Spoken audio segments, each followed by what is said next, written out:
corruption. Say no to corruption. Say no to corruption. Say no to corruption. Say no to corruption. Stop corruption. Stop corruption. Stop corruption. Stop corruption. Stop corruption. Stop corruption. Stop corruption. Stop corruption. Stop corruption. Stop corruption. Stop corruption. Stop corruption. Stop corruption. Stop corruption. Say no to corruption. Stop corruption. Stop corruption. Because of disobedience, because of disobedience, because of disobedience, we shall not accept that. We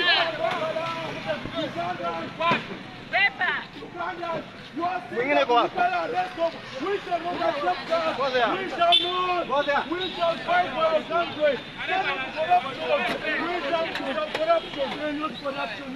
We shall not allow.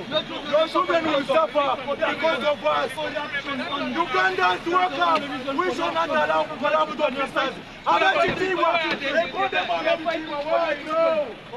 Why do you do it? We are fighting for your children. Red Zone TV kwoli webale kubanga okyagoberera nga bulijjo sebambulidde Patrick Nzembeerawo ng'ate nkutuusaako byonna nga bwe biba bitambudde. Embeera mwempeerereza ensaawa zino njagala okutegeeza nti si yennungi ennyo era environment bwe wabaawo akayiseemu ojja kansonyiwa naye ng'ate mbadde nina okuba nga mbaweereza ng'era bulijjo bwe tutera okubeera nti tukikola tutetenkanya engeri yonna okulaba nga tubatuusaako amawulire. So wano wensabira gwe ampuliriza okugenda otuwa ekigalo kubanga ntera okugamba nti buli wolayikinga oba oyambyeko information okubanga etambula buli muntu yenna n'abanga afuna amawulire. Kakati njagala okutegeeza nti mu kibuga Kampala waliwo okwekalakaasa okuzze ne kubalukawo bano nno nga bali ku nsonga za kiteezi.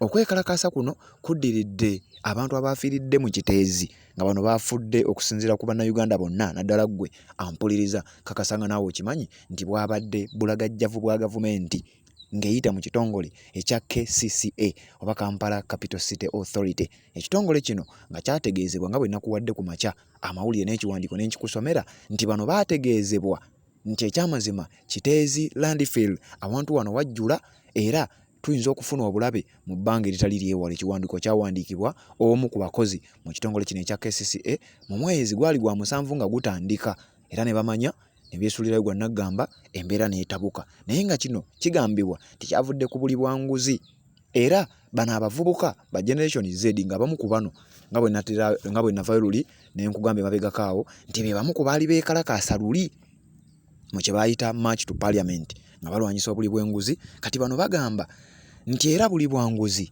bwe buviiriddeko abantu mu kiteezi okubeera nga baafudde ssente zaayisibwa mwaziteekawa public offices ez'enjawulo ze babadde bagezaako okubeera nga balumba newankubadde poliisi ejjeeyo ag'omu buto geetaasobodde kujjayo oba gavumenti ng'eyita mu kitongole kya poliisi amaanyi geetaasobodde kujjayo okutaasa abantu b'omu kiteezi.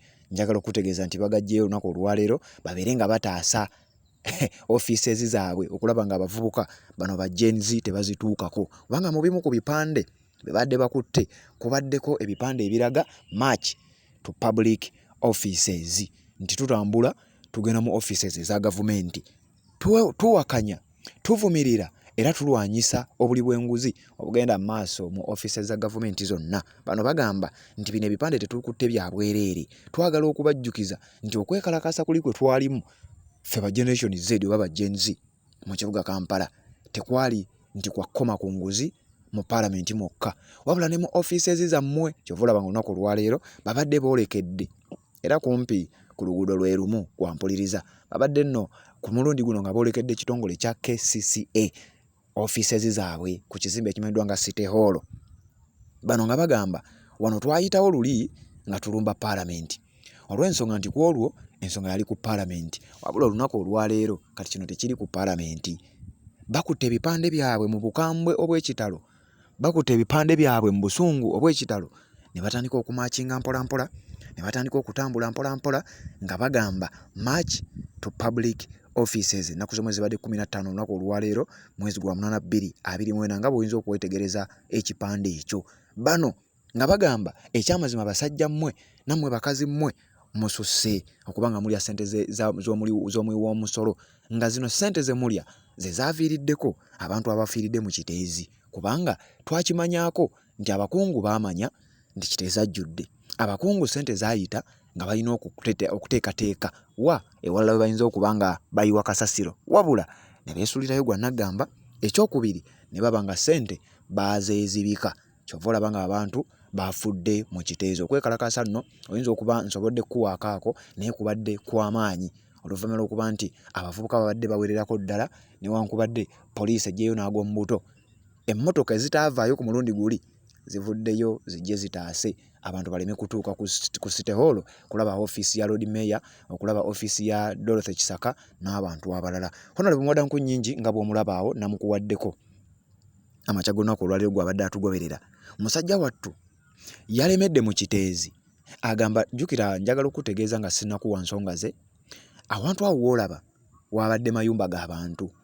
Mwadankunnyingi ye mubaka akiikirire wantu wano ng'ali wamu n'abamu ku bantu nga ba victim, abamu nga baafiiriddwa abantu baabwe, famire zaabwe, abalala baafiiriddwa amayumba gaabwe, abamu nga bakyali ne wansi awo wennyini we bayimiridde nga bakyaliyo emirambo. Nakutegeeza nti olunaku olwajjo emirambo emirala 6 gyazuddwa, n'olwaleero waliwo emirambo emirala egizuuliddwa naye sinnategeera nnamba, nja kugikuwa. Honorable Mwadankunnyingi yatuuse n'okuyoza ku mmunye musajja wattu. Bwe yatuuse mu kitundu kino wajjudde military, wajjudde amagye n'ebitongole ebirala byonna, tebakkiriza muntu kugendayo. Ekyokubiri ekyasinze okukwasa Mwadankunnyingi ennaku nti okutaasa, okunoonya emirambo n'okutereeza embeera nga bw'oyinza okulaba emmotoka ezo wezikola emabega we, agamba nti kino bakikola misana wokka. Naye tosobola kuŋŋamba nti rescue force ekola misana kubanga abantu tebafa misana wokka. Honorable Mwadankunnyingi mu bigambo bye yavuddeyo n'ategeeza nti twatuuse ne mu nnaku nga 2 ng'amazima ga Katonda gulu abantu bakyaliyo wansi bakyalaajana, abamu ng'amaanyi gabawedde, abamu ng'obawulira bakoona, wabula bba abasajja abataasa nga bakugamba nti ffe ekiro tetujja kukola, tukooye, abo bafudde twabasaddaase, tujja kukola misana wokka. Kakati Mwadankunnyingi n'akomba kwerima n'agamba ekyo tekijja kukikkiriza, era n'akwata ekkubo. Bwe yagenze ku fulo ya Paalamenti n'atabukira akubiriza Paalamenti n'amutegeeza ebigambo bino. Yamugambye Mr. Speaker kubanga yabadde Thomas Tayebwa nga yagikubiriza olunaku olwajjo.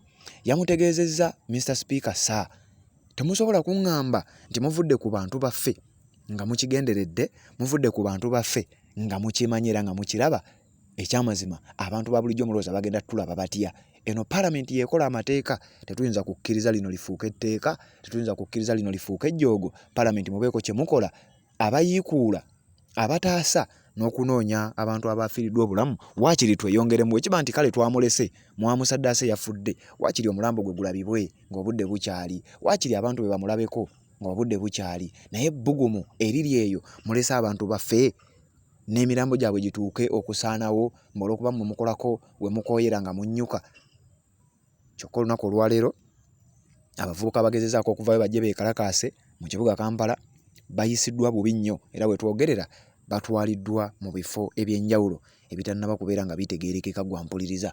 Njagala okugamba bino nga gw'owulira nti bwe twogerera abamu bakwatiddwa newankubadde waliwo abagezezzaako okuba nga badduka ku basirikale, naye nga deployment ebadde y'amaanyi nnyo. Mubaddemu aba military police abambala red top, mubaddemu aba Uganda police, poliisi ya muntu wa bulijjo eyandibadde ekuuma omuntu n'ebintu bye, mubaddemu ebimotoka eby'amaanyi. Naye nga bwe nkugambye nti amaanyi ge tulabye ng'abavubuka bazze okwekalakaasa ate nga si be bangi ennyo ekiri awo, amaanyi ago tegaatwalibwa mu kiteezi kuyamba abantu.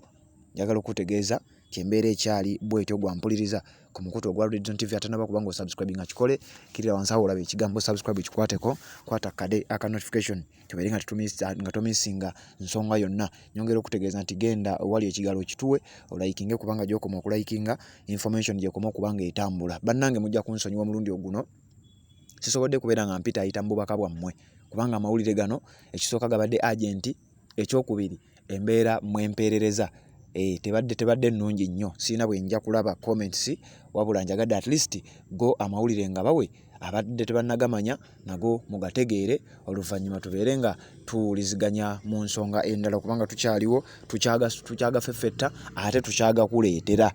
naye nga bwe nkugambye comments zonna sigaana muziteekeko olunaku olw'enkya oba omulundi omulala lwonna tunaawuliziganya ngenda kuba nga ate nziyitaayitamu wabula olwaleero luno essaawa zino wampulirira we nkoledde eggulire lino embeera tebadde nnungi nnyo wabula nsazeewo olw'ensonga nti nina okubeera nga mbaweereza mukutu gwa Red Zone TV wabula mwenna ababeerako mwebale mbeebaza era obutakoowa okuba nga ate mutugoberera amannya sijja gamenya naye nkakasa gye muli abatambula naffe mu mbeera yonna buli lwe tuba tutaddeyo ensonga yonna ne muba nga ate mubeerawo genda mu maaso n'okuteekako obubaka bwo genda mu maaso n'okulayikinga oyambeko information okutambula genda mu maaso n'okuba nga ate osubscribinga gwe atanaba kuba nga osubscribinga bwe tunaba tutereezezza mu mpeereza yaffe ogenda kuba nga byonna obimanya tugenda kuba nga tubizza mu nteeko naye ng'ekibaddewo kyekya Uganda Police okudeployinga abawanvu n'abampi okulaba nga bakkakkanya abeekalakaasa era amaanyi gonna gavuddeyo ago gennyini gwe munnanga mpuliriza agataasobola kuvaayo ku lunaku lulinga ennaku z'omwezi 10 lunaku olw'omukaaga wiiki eno ewedde